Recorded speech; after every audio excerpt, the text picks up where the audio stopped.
Good morning. With the help of Hashem, we are learning Kelayim, Perek Tes, Halachi Gimel. We're going to be learning Daf Ayin Tes. We left off on Daf Ayin Tes Amud Aleph by the Mishnah, 5 lines from the top of the Amid. And this Mishnah, Halachi Gimel, will continue to discuss the status of various non-clothing articles with regard to the laws of Shatnez. Number 1, Tachrichin, right, burial shrouds. Number 2, Marba'as shel chamoir, a saddle of a donkey. The Mishnah writes, without a debate, that neither of them are connected to the prohibition of kelayim. Ein bohem mishum kelayim. The Mishnah will go on further to teach various situations in which shatnez will be permitted, even when it comes to, let's speak about the big case that people that sell garments, if they, we did not have mannequins then. So when you sold begadim, you would put them on to model, to show people how the garments would look on a person. And the Mishnah writes that it's permitted with certain limitations to wear those garments.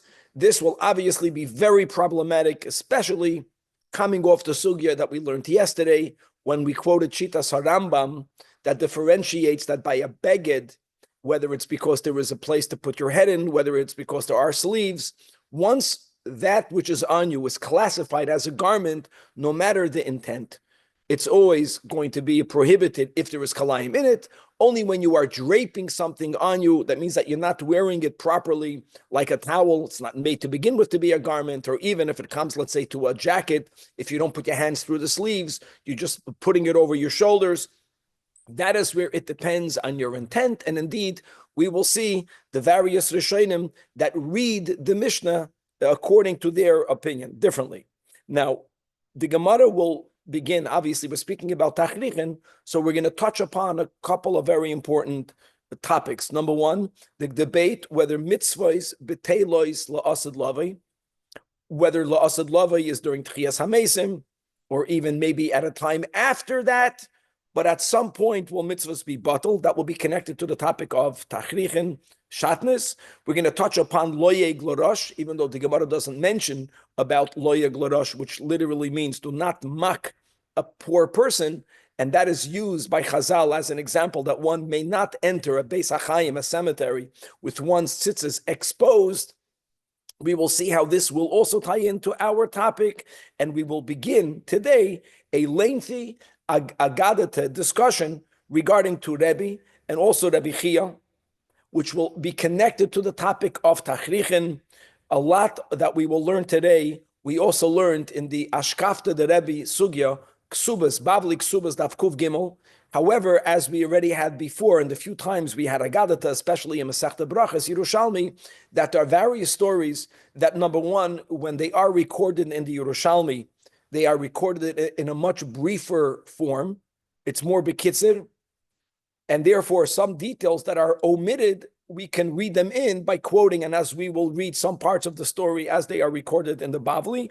But then there are some places in which the story is pashut different, and that will be obviously a beautiful work, how to reconcile, if one could reconcile the differences in stories that we have when the Bavli and the Yerushalmi are recording the same story. There'll be differences.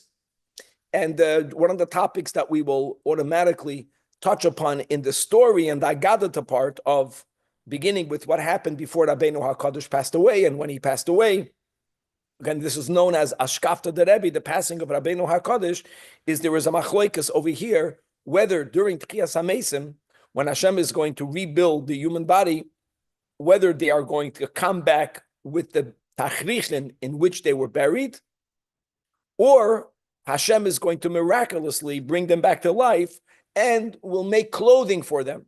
In other words, they're not going to come back ungarbed. The question is, are they going to come back exactly with the tachrichin that they were buried in, or are they, Hashem will make new clothing? All of that will be tied into the topic of tachrichin. The Mishnah Paskins that tachrichin may be made out of shatnez. We'll leave it at that. And Chevra, okay, Yerushalmi, Kalayim, Daf Ayin Tes, in our pagination, right? Ayin Tes, Amud Aleph, 5 lines from the top, beginning with a Mishnah. So here we go. Two items. Tachriche hames. Tachriche means shrouds in which we bury the dead. And umardaas shel chamor. Mardas is a hard saddle that people use to be able to better sit on a donkey. Ein bahem mishum kalayim. Neither of them are bound by the kalayim restrictions. Before we go on, let's read the Marafulda. The Marafulda, second line from the top of the Amid by the Mishnah. Tachrichi ameis, shameis nikbar bohen, ein bahem mishum kalayim. Why not? So he's already quoting a pasuk that we'll have soon in the Gemara. It's a pasuk in Tehillim. Tehillim, kapitel peiches. The pasuk reads, Bam mesim, chafshi, and the Chazal interpreted that the dead are free, meaning kiven shemeis, once a person passes away, nasa chafshim in mitzvahs, one is not obligated to keep the mitzvahs, and therefore you can bury a mace in tachrichim that are comprised of shatnez because he's not bound by the mitzvahs. Okay, I know, hold your thoughts with the questions. Loya Glorosh will speak all about these questions, whether they're mentioned in the Gemara here or in other places when we go into the Gemara. Now, Mardas shel Chamoed, guys, I'm continuing to read in the Marafulda. So he writes that even though we learned in the previous Mishnah regarding Kodem and Ksasais, and even though we said that if they are hard, biblically, you can have them under you. Biblically, you can have them under you. But even then, your flesh cannot touch them. Our Mishnah didn't say that you can ride on a saddle, even if the saddle is made out of shatnez, but your flesh cannot touch on it. The Mishnah does not say that because the Mishnah holds that you can sit on it without anything interposing. Your flesh is allowed to touch it. Why? So says the Marafulda, because kasha yoiser mikadem uksasais, because they are extremely hard. And if you remember when we learned yesterday that that don't even do that because there might be a nima achas that comes out of it, we do not have that chashash when it comes to a saddle of a donkey because of the way it's made. It was a very hard, tight material. Hilkach says the Marafulda afilu b'sori negea b'hem loy chashinon shemad tichroich nima al b'sori. And then he adds a very important nuance that even though these are allowed, Dafke shahakelayim nikonim behem. That's only if it's easy, if one will discern that it's made out of kalayim. Avo loy nikonim. But if one who's going to look at the saddle won't see that it's made out of kalayim, it will be usher to have it, to use it. Why? Shema yikach memenu tuloi. Tuloi means a patch. People sometimes would patch one article by using an old other article. Oh, lebigdoi choyel ben kalayim nikonim. There's another detail that I'll speak out a bit later, and we have this in other places, is that I'm not allowed to sell kilayim to a goy if one cannot tell that it's a beged shel kilayim. Why? A goy is allowed to wear kilayim because the goy might sell it to a Jew. Same thing over here. You might make a patch out of it. So whenever it's clear that it's shatnes, no one is going to use it as a patch in their begadim. Here, it's such a hard material, a saddle of a donkey, that you can sit directly over it. Even rabbinically, we are not afraid that somehow some of it will go on your side or on top of you. However, again, lo yala olecha, because it's under you. But don't put it on your shoulder. Do not put it on your shoulder. Then he adds that even if the reason why you want to use this saddle to put it on your shoulder is because you have a bag of garbage or a bag of dung that has a bad odor and you want to take it out, even that is something that you may not do. Now here there's a kash. What's the kash on this, Chavri? We learned yesterday. Remember Rabbi Yochanan? He would use a napkin, even if the napkin was made out of shatnez, he would put it on his lap, not under him. And we explained because if it's not a beged, the kavana is going to count lekula. And if it's not to provide warmth to your body, nor tznius to your body, if it's only to protect your clothing from getting soiled, then you are allowed to put a napkin on you. So the question is, why would the saddle be different? A person is putting a saddle on their shoulder to carry a bag of zevel. They're doing it because they don't want to, not to soil their clothing. So why would it be prohibited? You're not wearing a garment. That's the kasha. Look inside. The Rash Sirilio asks this question and gives a beautiful answer. At the end, four lines before the bottom of the right column. We learned this yesterday. Shari Rabbi Yechanan loseis beged kalayim al bigodov. Why? Because it was the loy yin belun manoi, because he just didn't want for his garments to get soiled. So why here would it be prohibited? Answers that Asher Ilio v'yeshleimar, the Hasam over there, lav hana, he was getting no hana. Preventing your garments from getting soiled is not called hana. But over here, shahazevel yechabit alav, the bag of manure is heavy. So when you're putting it on your shoulder, you're getting the padding benefit. And that's mamash what we learned. I think it was Rabbi Yonason regarding the mantle of a Sefer Torah, that he explains that the reason why it's a keli. Remember that? Why is it a keli? Because many people would put it on their legs while they would learn on it. Shamardas choitzetzes ben bigodov. Number one. V'hazevel shleitanev matzelas gam legufoi shlei chabad. Even though you're putting it also for your garments not to get soiled, that is not an issue. But it's not just for that. It's also because the zevel shouldn't weigh on your shoulder. And it's going to hurt you. That's called the hana. So hana doesn't only mean yakir tznius, doesn't only mean to get warm. It means any bodily benefit. And then he adds another detail, that another benefit to your body by putting a mardas between the bag of manure and your shoulder is that it creates some sort of barrier, mipnei hareach. And that's also called hana. If you put the mardas between your nose and the bag. So that's why the Mishnah writes that yes, you can sit in it. Again, the chiddush is that since it's harder than karim and ksasois, even if Besar and Negea Bahem, you don't have a problem. We don't have an issue of Nima is going to leave it because that's not the way saddles were made. There's no chashash that the strand will go out. Under you, mutter lachatchila, and over you, asur, weiter. Now comes another. And if you remember, the Gabbai brought this up when we learned on Daf Ayin Hayam with Beis. I just want to remind everyone, the Mishnah said, Beferish, that even wearing kalayim arai is asur. Then the Mishnah says that afilo lignoi v'samechas. The Mishnah says, in other words, people would pay tax on garments when they went from one city to the other, but they were not taxed for the garments that they were wearing. And if a person wanted to evade tax, and parenthetically, you're not allowed to evade tax. But if it's a Jew tax, if it's an immoral tax, then you are allowed to evade it. That's the case of the Mishnah. So one would think that if I'm going over a bridge, I'm going into a city, I'm bringing with me 5 suits. Let me wear all of the suits, not to pay the tax. So the Mishnah says even that cannot be done.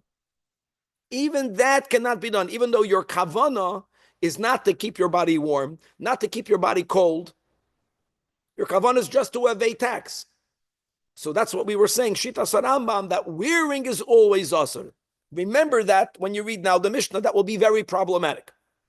Now, moichrik sus, people that sell garments, and I'm allowed to sell a shatnez garment. Again, I'm allowed to sell a shatnez garment to a goy only when the shatnez is discernible, because if not, I'm afraid that the goy might sell it to a Jew, as we just mentioned. But if it's discernible, I can sell it to a goy, I can own it, I can sell it.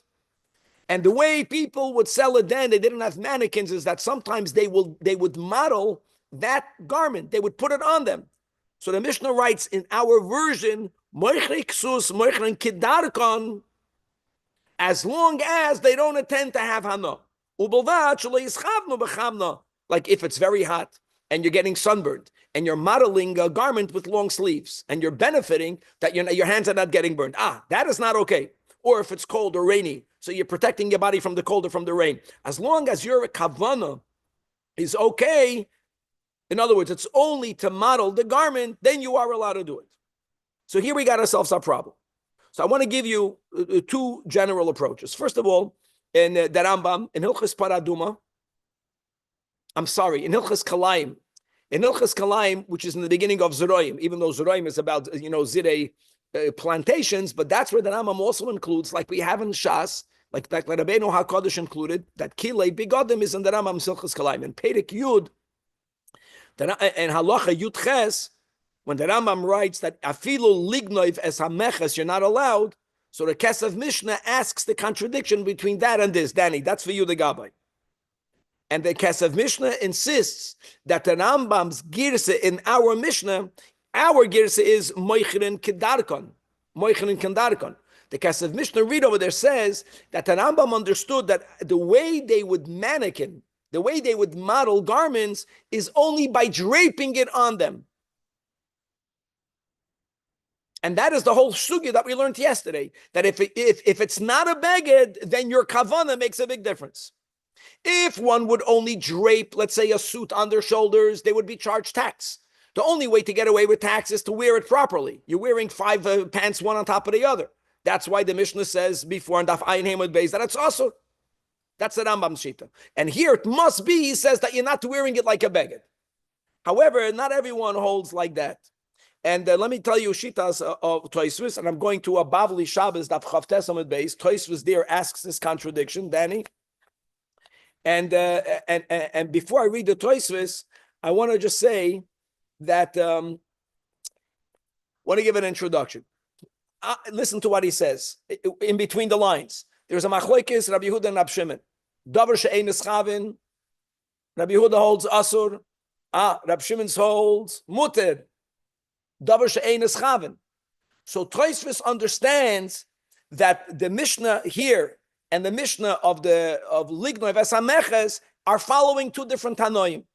When the Mishnah writes that you're not allowed to wear garments, Afilu Lignoi Vesameches, that Mishnah is following Shitas Rabbi Yehuda Davar she'ein eschavin is asur. By the way, it's taka not on Doirai, so it's a darabanan, but it's asur. Our Mishnah holds. That's what the Tosfos, that's the base of the Tosfos. He doesn't even say it. Our Mishnah is following Rab Shimon. Rab Shimon holds Davar she'ein eschavin is muter. But on that there is a problem. What's the problem?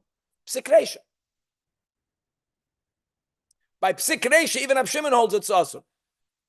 I'm saying that now it's a little Tosfos. Daf Chavtes Amud Beis, the last Tosfos in the Amud. Ubevatshlo yischaver mechama b'pnei achamo ubeinyan do lo yava psikresha. In other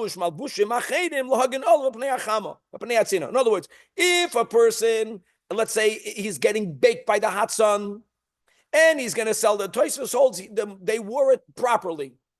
So let's say my hands are getting burnt and I'm putting on a suit or a shirt of shatnez to show. If it's protecting my arm from getting burned, even Rab Shimon will hold its asur because it's psikresh.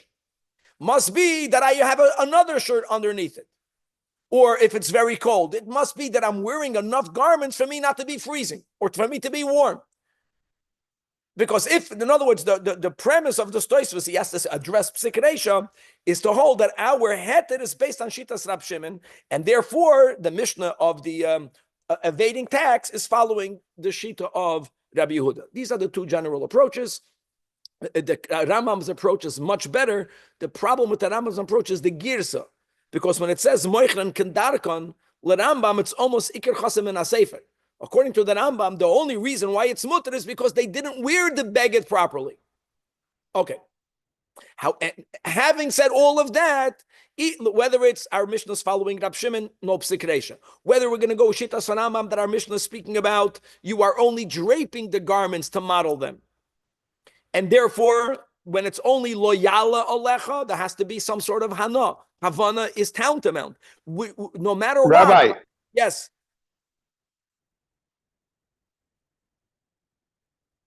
Nevertheless, people that are tsanua, it's one of the lashonos of Hasidim, right? Someone who goes beyond the letter of the law, that they wouldn't even drape it on themselves. They would hang it on a stick over the shoulders. Yes, Danny, what were you saying? I was asking if the Rambam says that it's clearly only draping. The Kesef Mishnah in that was an explanation. He says that must be the way that Rambam understood this Mishnah. It has to be that way. Because I don't remember it saying that clearly, but okay. That's the... Okay, I look inside, I looked it up, and that's why I got confused. Kalayim, Perek Yud, Halacha Yud Ches. Yeah. Okay, now another two other details. So first we spoke about Moichriksus. Now we'll speak about the final. When people would make garments, today we have machines. Then people did it biyadayim. And it was very common that when you're sewing, when you're knitting, when you're creating a garment, part of it is hanging on your legs, hanging on your body, right? You're not going to let it go on the floor. That's not a malbush. That's called, it's draped on you. That's the Mishnah. That toifrei ksus, when people are sewing a kalaim garment, and again, there's no problem making it, there's no problem selling it to a goy. You have to just make sure that there's no suffix that'll sell it to a Jew. But everyone can notice that it's kalaim, so you can make it.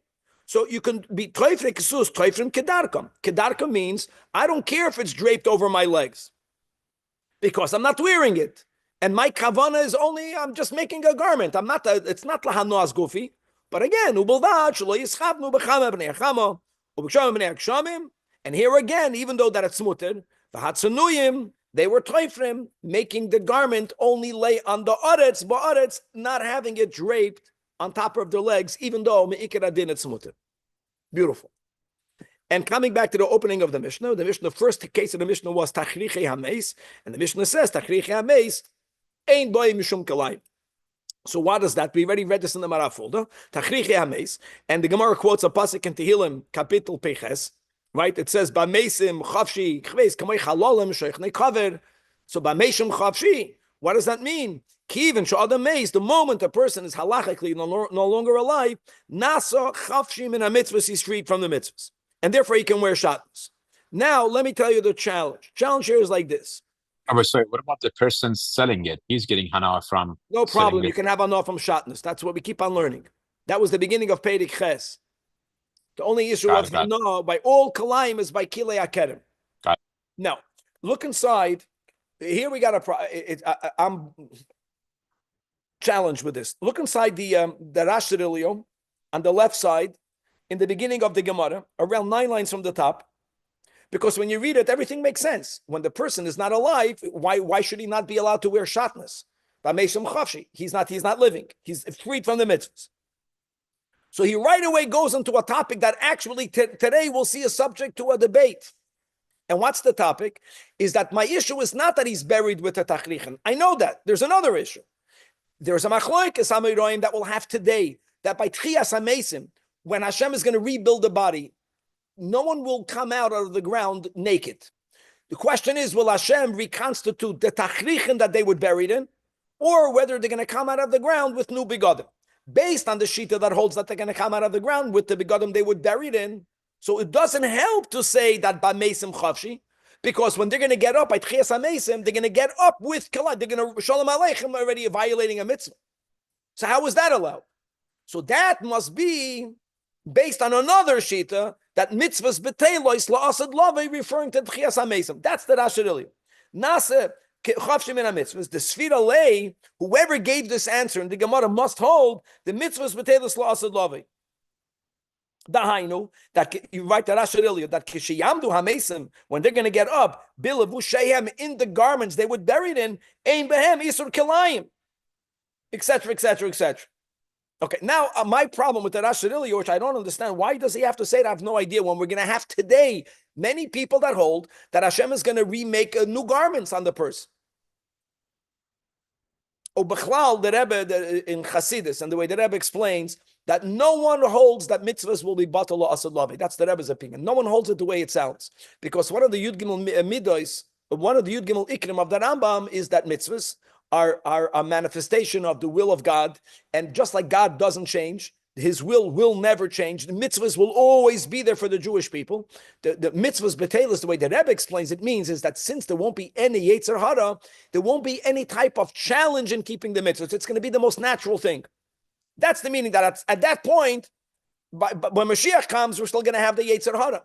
It's going to be the shleimus of Avodah. By the resurrection, it will be natural. So that's the meaning. The Rebbe writes that even according to the opinion that holds that we're going to get up at the tachrichen, even though we paskin that tachrichen could be made out of shatnez, when God will reconstitute those begadim, Hashem won't make it shatnez, because just like the human being, the Jew will naturally keep mitzvahs, nature will keep mitzvahs. Nature will not allow on a Jew for there to be a tachrichen. Okay, but let's come back over here. In other words, I don't understand why the Rashi you needed to say that our sugya must hold mitzvahs la'asad. Let me go with the pshat. Why can't you say mitzvahs are not betelus la'asad? And this they hold that God will bring back the dead in new levushim. The Gemara is going to say this today. Anyways, Kasha, let's go right. Now, we are beginning.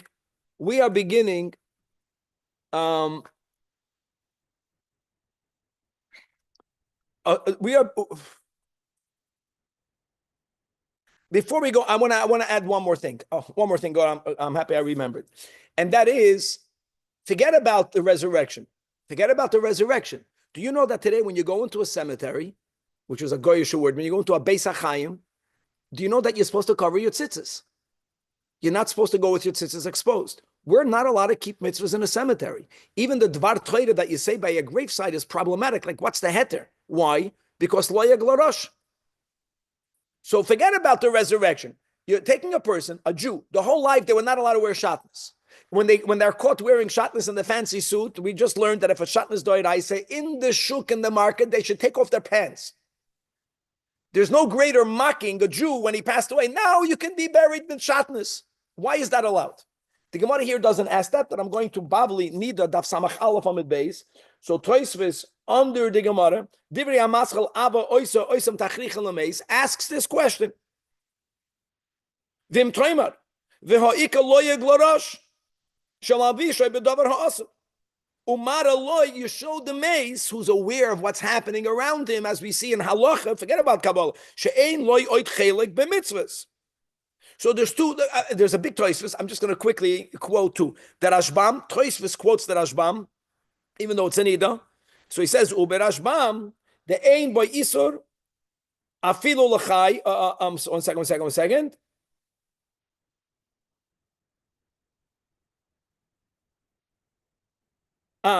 Because he says, because even if he would have been living, there wouldn't have been an Isur.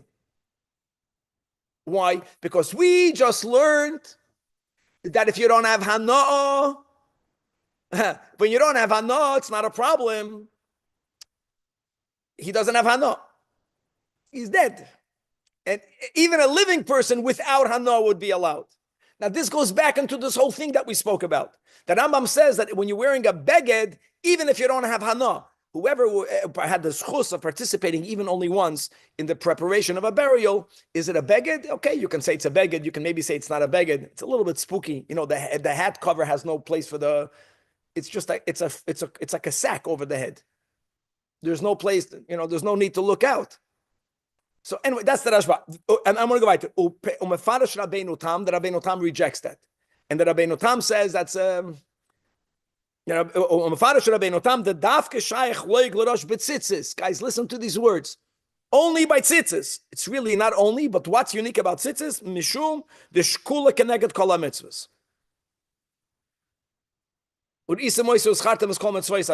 And that would include, I think there are 8. If someone can Google that, or someone remembers everything. How many mitzvahs are shkulas keneged kol hamitzvos? Talmud Torah, Tefillin, Tzitzis, Shabbos, Avodah Zarah. So, but Kalayim is not Shkula Keneged Kol HaMitzvahs. You got that? Only something that's tantamount to all the commandments. That is where you say Lo Yiglarosh. Va'ayin in Tosfos again. Nida Daf Samach Aleph Amid Beis. More about that. Okay, and let's begin to dive into the Gemara. I'm happy we started a few minutes early, and let's see how far we can get. Now, this story is recorded in, like I mentioned, in Ksubas Daf Kuf Gimel, in a sugi that's called Ashkafta de Rabbi.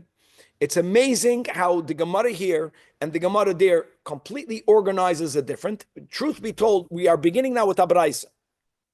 But let's begin. And I'm going to read a little bit from Ksubas and you'll just see the differences. So here we go. Rabbi Tziva Shloisha Devarim. Rabbi gave 3 directives prior to his passing. B'shas b'tros min ha'olam. Number 1, in this Braisa, this is the Seder. Al tozus al monasi mi beisi. My widow should not be displaced from my house. Everyone the Gemara will explain, like what's the Chiddush. Number 2, va'al tispeduni ba'ayaros. Don't eulogize me in the small towns. In other words, they carried the Rebbe's bier from the place of the passing to the place of the burial. And it was common that whenever you would go through From Tzipori. Huh? From Tzipori. from Tzipoida to Beit Sha'an. Thank you. That you would eulogize. The Rebbe knew that if wherever his beer would stop for a eulogy, everyone would want to gather. And if there would be no space, there would be fighting, as we'll see in the Gemara. So only eulogize me in the large cities, not in the small towns. And number 3, umishin atapel bibachayai. Whoever was my mishamesh, was my gabbai during my life, yetapel bibamoisi should be my mishares after my death. We'll explain this clearly soon, even though the Yerushalmi is very brief, and this is elaborated clearly in the Bavli, which is not problematic. In other words, the questions is not why are we so brief. The problems will be when we have a different narrative. Okay, so let's begin. These are 3. So what do I want to say? I want to say is that, even to read it right now, that in Bavli, first of all, much more than 3 directives he gave, and it's on a whole different seder. What he told Rabbanan is also quoting a Braisa, so it's a Braisa and a Braisa. I'm reading Ksubas, Bavli Ksubas Kuv Gimel Amud Aleph. Pshas b'tirase shel Rebbe, Omar, he first says, Lebana Yani Tzarach. He called his sons. And he told them like this. Number 1, he's Zohara b'chvaydimchem. He told them that he wants for a candle to be lit b'mekoymai. He wanted all of his things to be left the way we did it to the Rebbe, and the way the Rebbe showed us to do it to the Frierdiker Rebbe, that the table was left the way it was, the candle should be there, his bed should be there. And that's where the Gemara says later that he wanted that because he actually came home every Friday night. And the Gillian Ashas printed over here, David Moretsky is great with all my new glasses, but still, I have to take it off with little oisius. And Rebbe would, that he would, Rebbe Rabbeinu HaKadosh, after his passing, would show up in his home, dressed in his Shabbos begadim, upoiter es harabim bekiddush hayom, and he would make kiddush. V'loi kishar meisim shem chavshem mitzvahs. How can he be? Was he potter the Rabbim or potter his wife? I'm reading the Gillian Ashas, Rabbi Kiva Eger. Upoiter harabim. What, you think Hasidim didn't push in over there when the Rebbe came back? He's not living by Mesim Chavshi. So the Gilin Asha says, "V'loi kishar Mesim shem Chavshim mitzvahs ki tzadikim chayim upoitrim bekiddush." How great is that? Anyways, let's go back over here. Now this, just to make another nuance, that Chassam Sofer writes on this, that's only when they come back beguf. Eliyahu Navi also sometimes it comes here. When he doesn't come beguf, then he cannot pater anyone. All of the piskei dinim of Eliyahu Navi cannot be given if he's a neshama without a guf, right? Because the Torah lav hashamayim. But when he comes back beguf, then he has the din of a living Jew, because tzadikim are chayim. We don't say by mesim chavshi when they appear with their bodies. Now, let me go back in the Gemara over here. So look at this. Then he says, regarding the lashon over here is mishin atapel bi b'chaya atapel bi misasi. In the Bavli it says that Shimon, Yosef Chafni and Shimon Efrasi, Heim Shishuni B'chayai, Veheim Yimshusheni B'moisi. And then I'm going further in Bavli. And then he says, after he gave instructions to his home, which amazing included the Gaboyim, then he said, Amar Lahem L'chachme Yisrael Anitzarach. And to the Chachme Yisrael, he said, Al Tespiduni Ba'yoros. The other thing that he mentioned was V'yishivu. I'm going to Daf Kuf Gimel Amud Beis. V'yishivu yeshiva la'achar shloishim yoyim. That even though there's a bittul Torah, because people eulogize the Rebbe for a full month, but he only wanted for that to be for a third month. After 30 days, the yeshiva is back open. And then he said to the Rabbim, not to his family, that even though Shimon Beni is the Chacham, Gamliel Beni is the Nasi. The Nasi is not the Chacham. First, remember that. The guy is a leadership position. A Chacham is a Nisht. And that is the Rosh Yeshiva, Chanina Bar Chama Yoshev Barosh. Okay, anyways, this is the instructions that we have in the Bavli, and let's go back over here because there's a lot more. It's already 6:45. Now, the Gemara wants to know on these 3 things, why did he have to say it? Al Tazuz Al Menasimi Beisi. Rebbe needed to give that instruction. Is that not a standard Mishnah? It says in the Mishnah that Almana Sha'amra, if an Almana tells the heirs that EFC lozus me basi, me base baili. I don't want to live. I don't want to move out of the house. Then no one can tell her move out of the house and we'll give you rental. She's allowed to stay in the home. So if that's a Mishnah, why did he even have to say it? Because there's a detail that was not written in the Mishnah. Yes, written in the Braisa. The Braisa, the Tosefta was taught by Rabbi Chia. Rabbi Chia, you can say, is a Talmud of Rabbi. But since it was not taught on the Mishnah, Rabbi wanted to speak it out. And what is that? Amar Abderoisa, yeah, we know from the Mishnah that no one can move her out of the house. But he didn't want for his sons, the Chacham and the Nasi, they didn't want him to tell his wife, his widow, that Besa, or he didn't want the community to tell the widow, Besa, the house is the house of the Nasi. Normally the house, the governor's palace was a communal home. It was not privately owned. And indeed, if that would have been the case, that means that when you have a person who's living in a communal property, when he passes away, the almana does not get to live on. That they didn't want the people to say that the house is mishubad hul nisiyusa. That's one answer. Why not? Because Rebbe was very wealthy. Rebbe did not take a salary at all.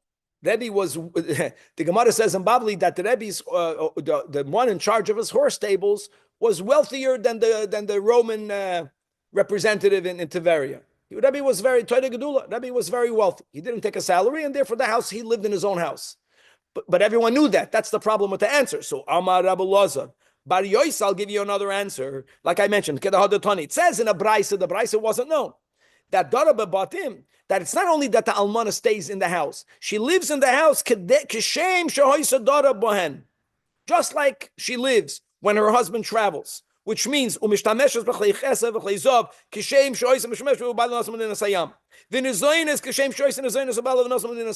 just like when the husband is alive but traveling, not only does she live in the house, she lives in the house, she uses the furniture, she eats the food, her expense account is the way it was set. After the passing, she lives off the estate the way she lived while she was alive. I know that all of this now became a standard in the Ksuba.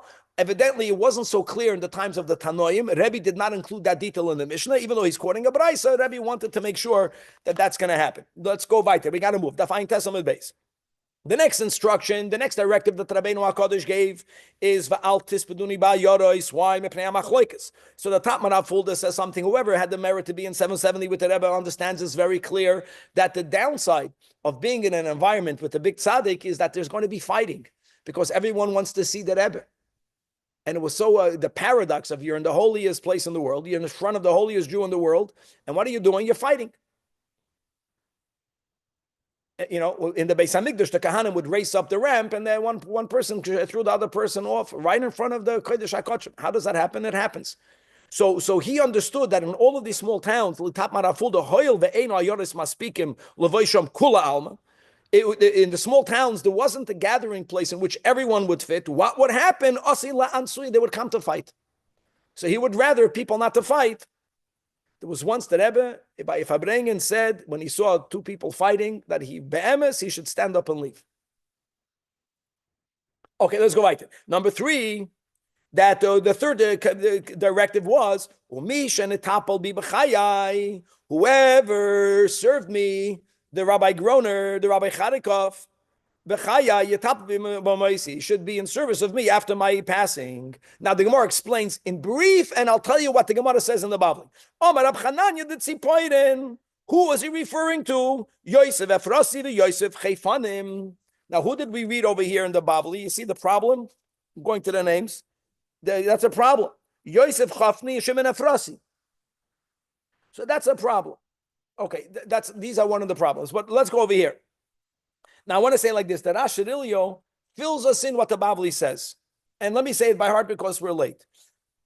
We're not talking about people to be Meshamish the Rebbe here. We're speaking about that Tzadikim also have Gaboyim in Gan Eden. However they're needed, they're certainly needed as a honor guard. Just like the Oybish that has Yotzim Mesharsim, Va'ashem Mesharsav. So you have a concept that God has a Mesharis. Why does God need Malachim to be Mesharisim? It's part of the God's Kavod that Tzadikim are Doimim Leboidim, and you have Mesharsim. Now, Yosef Afrosi and Yosef Chayfanim, he brings from the Bavli, they passed away when Rebbe was still alive. So people would say that they passed away early because they're not worthy to be Rebbe's and Misharsim.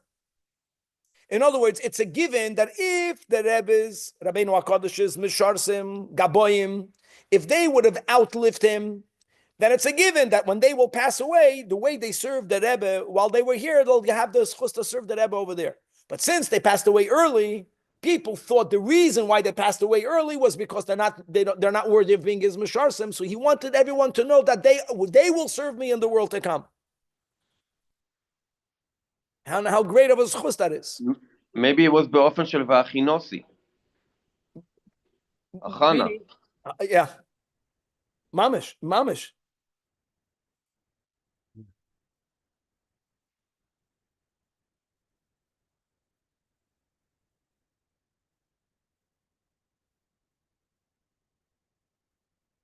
See, I'm reading the Marash. The Kodim Orsayu La'arsei. They passed away before. And it looks like they passed away shortly before. And the Nikbaru Tchila, Kodim Tiras Rebbe. And Ulahu Almahu the whole thing is about he wanted people to know that his Gaboyim will serve him in the world to come. This is fascinating. Now, like I mentioned, the Bavli brought many more instructions. Now we're adding things that we don't even have in the Bavli. That Rab Chizkiya added. I know there were more things. He said, number one, in addition, Al Tarbu Alai Tachrichen, don't bury me in many Tachrichen, and there are many reasons for it. First of all, don't forget that his great-grandfather, Rabban Gamliel of Yavne, Rebbe's great-grandfather, he was the one, the Mishnah says, that he instructed for him to be buried in a very simple way. We learned this together in Brachas. Evidently, and that was helpful because it was so expensive to make a burial, people couldn't afford it. Someone would pass away, they would put him in front of the basin, and they would run away. And it sounds like that it didn't help yet, just because Rabban Gamliel did it. Rebbe again wanted for him to be buried in very simple tachrichen. There's a medrash that says that because the tachrichen, they become wormy, and he wanted to minimize the amount of worms, and more in a moment. But let's go with the affordable. And number two, utehei aroini nekuva ba'aretz. I want for my coffin to be exposed to the ground, which means that again, I know now in the Holy Land you put the body wrapped in a shroud in the ground. Evidently, then they put people in a coffin, and whoever saw that there are times that the bottom board is removed for the person's body to be physically laying on the ground. Obviously, only where it's legal, v'chulei, and the reason for that is because first of all, el afar atov el afar tashuv, and this is something not connected to the kedusha of the Holy Land. This is anywhere that ideally a person should be placed in the ground proper. And where do we get it from? From Rab Chizkiya's tradition, Rabbeinu HaKadosh. Means prior to that, people didn't do that. Actually, I know that sometimes what people do where they can't take away the bottom is that they make a hole. They make a hole in it, because the literal is he wrote nekuva, right? But they are in nekuva ba'aretz. He said in France. No, it cracks. I heard it. They drop it. They do it on purpose by from people. And you hear it. Bottom fence. Okay, now Milsa Amrin. What happened at the end? Besodin echad nikbar Rebbe. That they buried him in the simplest way. There was a single sheet. Says, now let's go weiter. The Gemara is going to link it, so we mentioned about making it affordable. That's clear. We spoke about the medrash, it shouldn't be wormy. And now we're going to go into another topic that we mentioned before. Why should you be buried in simple shrouds versus being buried in fancy shrouds? It has to do with this debate of by Tchias HaMesim, with what are you getting up? The Rabbi was the one that said that loy kemod about enosh azal hu asi. Not the way the person leaves will he come back. When Hashem will resurrect us, we're going to be resurrected in new garments. That's why he allowed himself to be buried. He wanted to be buried in a simple sudden. Because if you're going to go like the Chachamim, the Rabbanan argue with Rebbe. They hold that I know everything is a ness. God is going to reconstitute the body. God is going to reconstitute the begodim in which the body was buried when they passed away in the Tachrich. In other words, according to the Chachamim, there would be an advantage of being buried in nicer clothing. So when you get up, you're dressed like a mensch. I think for us, think about the people you know. To see them in shrouds will be spooky. If they get back up in my father's old polyester suit, it'll be a lot easier. When he asks for all of the keys back right away, that will be the first Shalom Aleichem. If you look at the AI generated photo that I posted yesterday, everyone's wearing these like robes. So it makes sense. Like they hold like the opinion that God's gonna create new robes for us. Not robes. I know. That's great. Let me say like this, that we are so careful by women. According to this, women should be buried in robes. I don't know. I don't know how they're buried. Are they buried in robes or buried in pants? I'm not talking about the Sephardim that wear pants. I'm talking about the Ashkenazim that the women dress. That was just a joke. That's because I have a... Okay, weiter. Says the Gemara. Here we go. Here we have a machlekes Tanoim. We need a much better picture. And you have to have a picture of the resurrection where you see the people coming out of the ground. Ksus hayoredes em adam l'shoel. This garment that went down with the person to the shoel. Shoel means in the grave. He ba imoi. That's the sheet of the Chachamim, and that was said b'shem nasa. Now everything is based on scripture. My tama. So there's a pasuk in Iyuv, and that pasuk is that that the human form is transformed when the person passes away, mamish like clay. However, but at the resurrection, they're going to stand up as they were dressed. So like this. As they were dressed, the way Rab Nosson is understanding it, as they were dressed means with the garments that they were dressed in. Same nest that God will make to rebuild their bodies, he'll make to rebuild their garments. Now, says the Gemara, now I know that in the Bavli, Marcus Aurelius, that's what the Goyim called him. We call him Antoninus, and here in the Yerushalmi is called Antoilinus. Same person.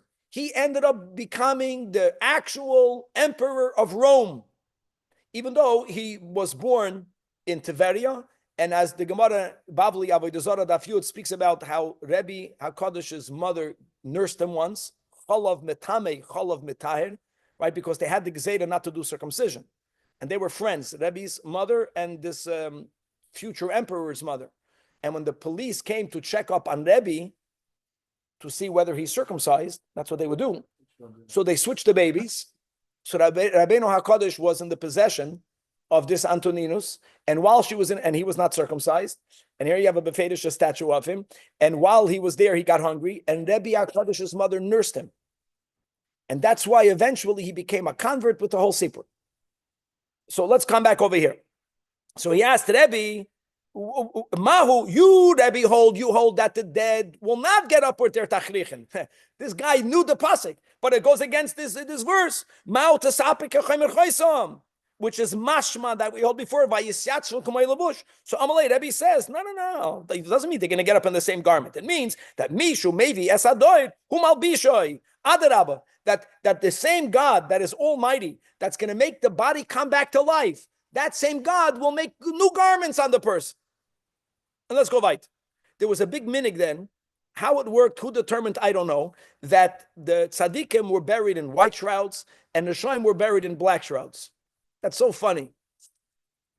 So the Gemara is going to say a different approach of how one should behave. Rabbi Yochanan was of the approach not to be arrogant. Don't command to be buried in white shrouds.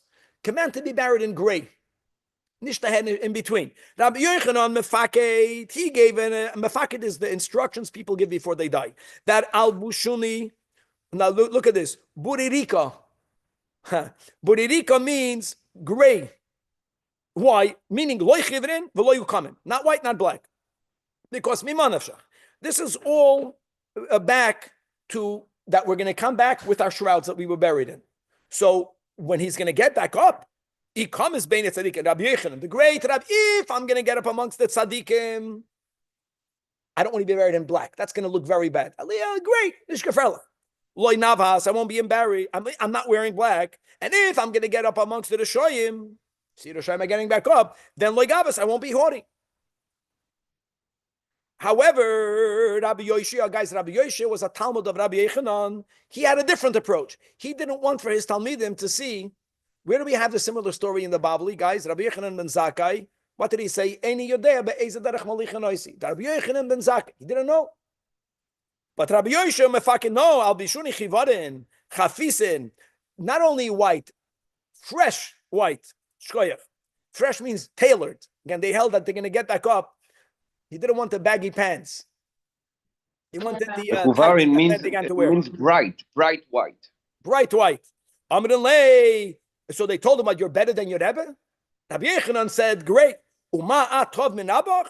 So Amrulay, Rabbi Yeshua responded, "Uma anobai avdai." He says, "Is there anything that I did that I should be embarrassed of? There's nothing that I did I should be embarrassed of." And what do you think Rabbi Yechanan thought that? Anyways, it's about what inspires Talmidim. Some Talmidim, some Hasidim are more inspired when they see the Rebbe being in doubt of himself.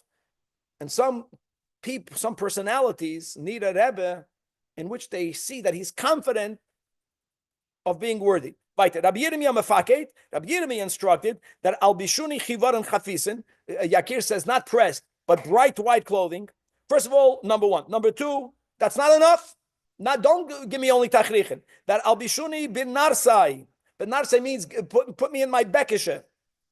They already wore bekishes then, those guys. And not only to be buried with a bekisha, but yahavun misana beraglei. Put the shoes on my feet. And v'chutra b'yodei, and my walk, all the Rebbes walk with a staff. And if they're nishtan, they go with an umbrella, with a silver tip. And the Avuni, bury me on my side, not on my back. Because in Asa Mashiach, when Mashiach comes, I'm ready. I want to just say like this, that in Bavli Sanhedrin, when we speak about that whole question, how many years after Mashiach comes Tchias HaMesim, so one of the things that the Rebbe always quoted from Midrashim, that tzaddikim will come right away. That's a raya. In Asa Mashiach, no, Tchias HaMesim is not together with Mashiach, but he was of the opinion that he was a tzaddik. That's why white garments, tzaddikim are getting up right away with Mashiach, and therefore he wants to be ready. He wants to be ready. He wants to be wearing his shoes. I know it's late, but I got another few lines over here. When the Baltfil is about to start Tziparay Amrin, the residents, okay, we'll stop over here. I can't go back to it. Guys, we had this mamash in the Bavli and to be continued. Whoever has time to prepare, go take a Bavli and go learn the Shkafta the Rebbe, and then you'll appreciate the nuances of the differences between here and there. Rabbi,